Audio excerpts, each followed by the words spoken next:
सखी हो धान लगाई नैहर में, अब हम ससुर जइबैना।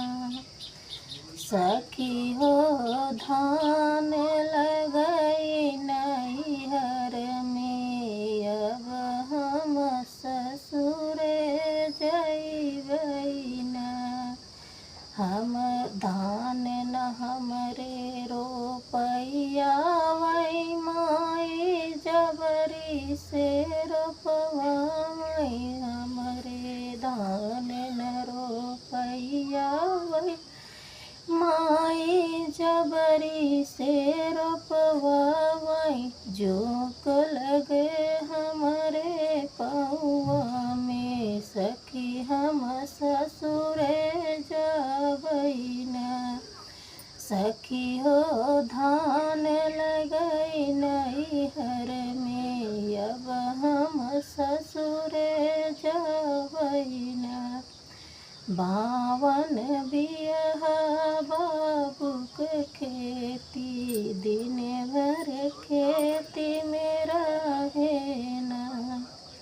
बावन बियह बाबूक खेती, दिन भर खेती में रहेना।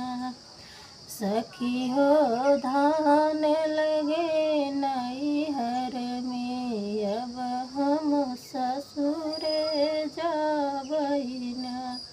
हमरे धान न रोपैया वही चाची, जबरी से रोपवाई।